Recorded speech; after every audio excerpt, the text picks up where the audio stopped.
আমার এখানে অবৈধভাবে কোনো জায়গা নাই ভাই। এখানে আপনি দেখতে পাচ্ছেন যে ওই বিল্ডিংটা সামনে একেবারে চিকন হয়ে আসছে, এর 3 ফিট জায়গা মাত্র।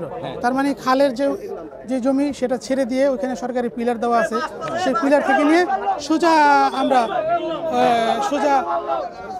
ওখানে আরেকটা পিলার আছে, সেই পিলার থেকে সোজা করে আমরা সিটি কর্পোরেশন আপনারা কি জানাইলো? এখন সিটি কর্পোরেশন বলতেছেন এই কোনাটা ভেঙে দিতে। কোন কোনাটা? দর্শক লক্ষ্য করছেন এই মুহূর্তে আসলে তাদের যেই হাট হয়তো বা গরু এখানে উঠানো হতো, সাদেক এগ্রো যেখানে গরুগুলো উঠানো হতো সেখানে আসলে বাঁশ দিয়ে তারা যে একটি আসলে মাঠ তৈরি করেছিল, সেখানকার বাঁশগুলো আসলে গাড়ির মাধ্যমে ভেঙে ফেলা হচ্ছে। দর্শক আপনাদেরকে সরাসরি দেখানোর চেষ্টা করছি, আপনারা দেখতে পাচ্ছেন এই মুহূর্তে তাদের সেই বাঁশগুলো আসলে ভেঙে ফেলা হচ্ছে।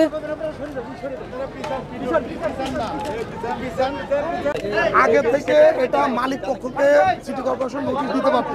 সিটি কর্পোরেশন উচিত ছিল মালিক পক্ষকে, ল্যান্ড ওনার যে সাদিক এগ্রো না, সাদিক এগ্রো এখানে ভাড়া, ল্যান্ড ওনার যে তাকে নোটিশ করার কথা ছিল, দরকার ছিল যে আপনার এই জায়গাটা অবৈধ জায়গায় আছে, আপনারা অপসারণ করে নেন। কিন্তু এই ধরনের কোনো নোটিশ তাকে দেয় নাই এবং সেও আমাদেরকে কোনো এই ধরনের নোটিশ দেয় নাই।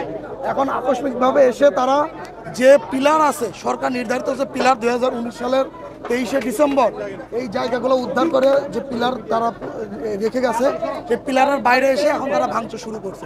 তারা প্রথমে বলছিল যে আপনাদের এখানে 2-3 ফিটের মতো পড়ছে, আমরা 2-3 ফিট ভেঙে দিব। এখন তারা যেটা দেখা যাচ্ছে যে তারা পিছনে পুরো জায়গাটা, পুরো জায়গাটা এখানে আরো উপরে অনেক আটিয়ারা আছে, তাদের কোনো জিনিসপত্র সহায়তা দেয় নাই। দর্শক দেখতে পাচ্ছেন যে বাঁশগুলোকে ভেঙে আসলে ঘুরিয়ে দেওয়া হচ্ছে, আপনারা দেখতে পাচ্ছেন, আপনাদেরকে সরাসরি দেখানোর চেষ্টা করছি।